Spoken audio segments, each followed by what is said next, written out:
Hello and welcome to money 9। मैं हूं आपके साथ सत्यम सिंह और आप देख रहे हैं हमारा खास शो जिसमें हम आज बात करेंगे एनटीपीसी ग्रीन एनर्जी की। एनटीपीसी ग्रीन अपनी लिस्टिंग के बाद से ही चर्चा में बना हुआ था, 155 का हाई भी लगाया, लेकिन अहम रीजन क्या है? क्योंकि एक दिन पहले सर्किट लगता हुआ हमें दिखाई दिया एनटीपीसी में, माफ कीजिएगा एनटीपीसी ग्रीन में। अपर सर्किट कल एनटीपीसी ग्रीन ने टच किया, 10% की तेजी हमें देखने को मिली। आज भी तकरीबन 1-1.5% ऊपर कामकाज करता हुआ दिखाई दे रहा है। सर, एनटीपीसी ग्रीन, सबसे पहला सवाल आपसे यही रहेगा कि फिर से चर्चा में क्यों बना हुआ है, क्या कुछ अपडेट्स हैं इसको लेके, और इसमें कल हमें अपर सर्किट देखने को क्यों मिला? पहला रीजन तो ये, जैसे आप कह रहे हैं कि 10% का ऊपरी सर्किट लगा, वो एक रीजन है जिस वजह से स्टॉक लाइमलाइट में है। और घूमा कहां से है ये जो टर्न अराउंड हुआ, या 10% का लोअर लेवल से जो अपर सर्किट लगा है वो लगा है 108 रुपए के आसपास से। 108 रुपए वही इसका जो इशू प्राइस था, उसी के आसपास से ये शेयर घूमता हुआ नजर आया भी है। देखिए, 13 जनवरी को इस शेयर ने 109 रुपए 41 पैसे का, यानी कि सोमवार के दिन लोअर लेवल टच किया था, और वो ऑलमोस्ट आप कह सकते हैं रिकॉर्ड निचला स्तर तो कहना गलत होगा, क्योंकि 2 महीने से कम का तो एक लिस्टिंग का अभी तक का इतिहास है इसका, क्योंकि ये शेयर 27 नवंबर को लिस्ट हुआ था। तो उस लिहाज से जो लो बना था वो 108 रुपए का जो इशू प्राइस है उसके बेहद करीब था, और वहीं से आप देखिए शेयर में एक जो बाउंस बैक है वो बनता हुआ दिखा है। और 14 तारीख को शेयर 10% के ऊपरी सर्किट पर ही जाकर 120 रुपए के ऊपर बंद हुआ था। जैसे मैंने कहा, 2 महीने से भी ज्यादा नहीं हुए इसको लिस्ट हुए। 27 नवंबर 2024 वो दिन था जब ये शेयर लिस्ट होता हुआ दिखा था, और उसके बाद आप देखिए तो 4 दिसंबर को ही शेयर ने 155 रुपए 35 पैसे का जो रिकॉर्ड उच्चतम स्तर है वो भी छू लिया था। तो लिस्टिंग जो हुई थी, लिस्टिंग ठीक ठाक हुई थी, और उसके बाद शेयर में मोमेंटम काफी स्ट्रांग बनता हुआ दिखा था। लेकिन वहां से आप देखिए जो रिकॉर्ड हाइज बने हैं, जो अब तक के लिस्टिंग के हाइज बने हैं, वहां से अगर आप 109 रुपए 41 पैसे का जो लो बना है वहां तक देखेंगे तो ऑलमोस्ट 30% के आसपास का फॉल भी शेयर ने देख लिया था। तो जो कहते हैं ना कि लिस्टिंग स्ट्रांग हुई, स्ट्रांग लिस्टिंग के बाद कोई भी आईपीओ जब लिस्ट होता है तो उसमें एक बेस फॉर्मेशन होता है। तो एक बेस फॉर्मेशन की जो प्रक्रिया है उसमें इस शेयर ने वापस से, और उसमें आप बाजार का जो सेंटीमेंट है उसको भी जोड़ सकते हैं, जो गिरावट हुई उसमें इस शेयर ने जो 30% फॉल दिखाया उसमें अपने वापस अपना जो इशू प्राइस है 108 रुपए का, उसके आसपास ये शेयर पहुंचता हुआ दिखा, और वहीं से देखिए शेयर में बाउंस बैक देखने को मिला। तो यही एक कारण है जिस वजह से ये शेयर फिर से एक बार लाइमलाइट में, सुर्खियों में, चर्चा में आता हुआ दिखाया। जी, 4 दिसंबर को 155 रुपए का अपना ऑल टाइम हाई टच किया था। उसके बाद जैसा कि आपने बताया सर, तकरीबन 30% की गिरावट हमें एनटीपीसी ग्रीन में देखने को मिली।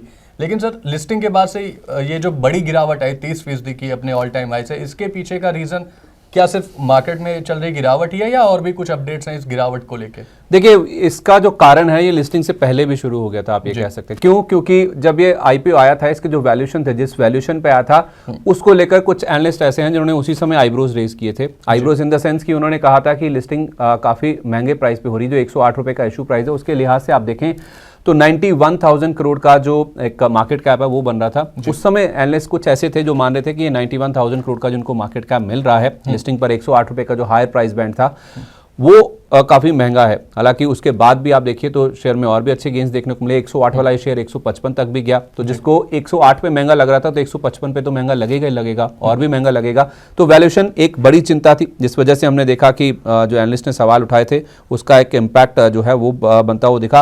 और आप देखिए मंगलवार को जो आप कल कह रहे हैं सर्किट लगा था, सर्किट लगने के बाद फिर से आप देखिए जो मार्केट कैप है वो 1 लाख करोड़ रुपए के पार पहुंचती हुई दिखी है। दूसरा, जो मैक्रो इकोनॉमिक फैक्टर्स हैं वो भी कहीं ना कहीं इस स्टॉक को इंपैक्ट करते हुए देखे हैं। देखिए, पावर सेक्टर की जब भी बात होती है ना, तो आप जीडीपी ग्रोथ से इस सेक्टर की जो ग्रोथ है उसको रिलेट करते हैं।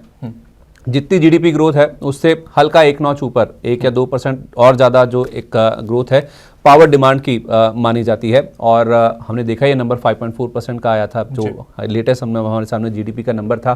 तो मैक्रो इकोनॉमिक फ्रंट पर जो नंबर्स आ रहे हैं, जो ग्रोथ को लेकर चिंताएं हैं, वो पावर सेक्टर को भी इंपैक्ट करती हैं। इस शेयर में वैल्यूएशन का इशू तो था ही था, उसके साथ साथ एक सेक्टर में आप देखें तो कुछ रेगुलेटरी कंसर्न्स भी हैं, कुछ रेगुलेटरी चैलेंजेस हैं, अनसर्टेनिटीज हैं, वो भी इस सेक्टर को इंपैक्ट करती हुई नजर आ रही हैं। और इस पूरे स्पेस में अगर आप देखेंगे तो जिस तरह से पूरा सरकार का फोकस है, हर कोई कंपनी आप देखेंगे इस कारोबार में कूदने की कोशिश कर रही है। तो एक जो कंपेटिटिव एक एडवांटेज जो है वो कहीं ना कहीं खत्म हो रहा है, और जो कंपटीशन है इस पूरे स्पेस में वो भी कहीं ना कहीं बढ़ता हुआ नजर आ रहा है। तो ये कुछ एक फैक्टर्स हैं जिस वजह से हमने देखा, जिसमें प्रोमिनेंट वैल्यूएशन ही थे, एक कुछ फैक्टर्स हैं जिस वजह से शेयर में हमने देखा हायर लेवल से काफी गिरावट है। उसमें आप चाहें तो एफआईएस की बिकवाली, बाजार का सेंटीमेंट भी जोड़ सकते हैं। जी, तो ये सारे कुछ अहम कारण थे जिसकी वजह से हमें एनटीपीसी ग्रीन में अपर लेवल से जो 4 दिसंबर को लगा था उससे अच्छी खासी लगभग 30% की गिरावट देखने को मिली थी।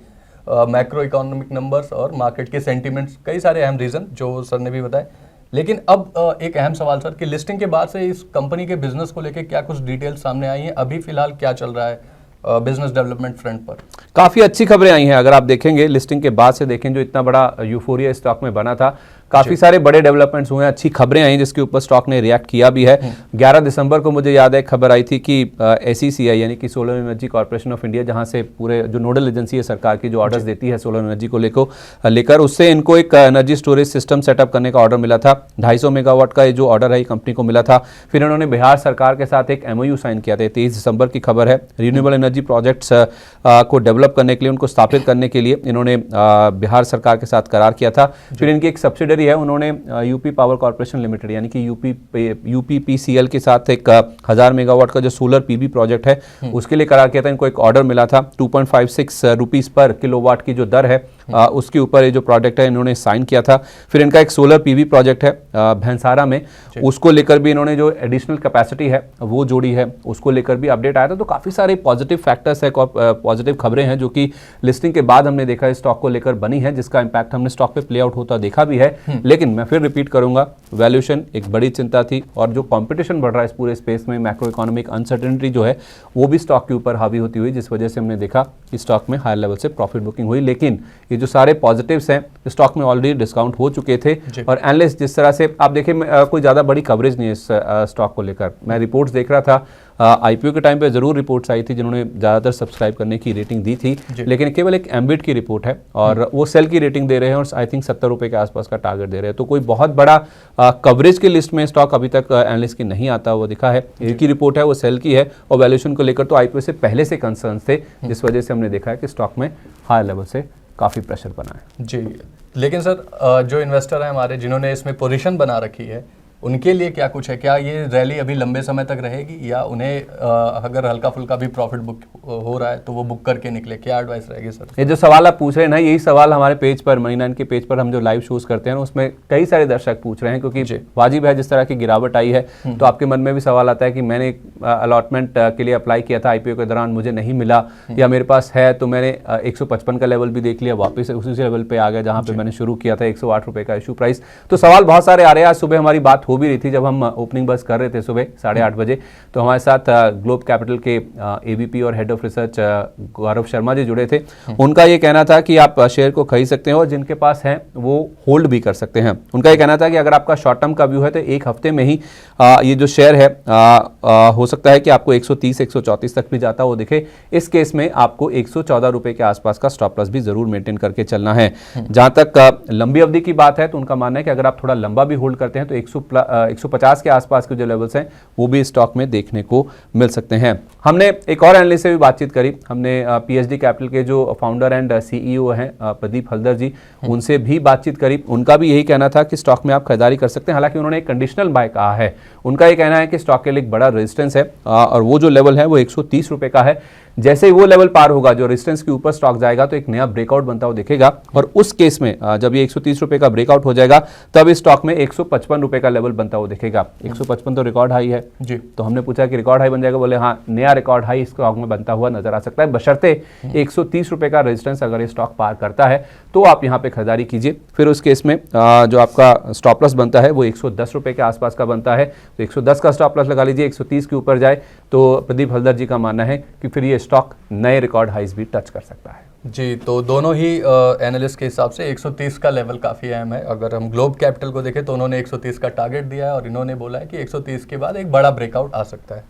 जी, thank you so much Sandeep sir for this insightful conversation. Thank you. और साथ ही मैं दर्शकों को बता दूं कि आप हमारे साथ बने रहिए, हम इस पर जो भी अपडेट्स आते रहेंगे NTPC ग्रीन पर आपके साथ लेकर आते रहेंगे। तब तक के लिए हमें दीजिए इजाज़त, और देखते रहिए मनी9।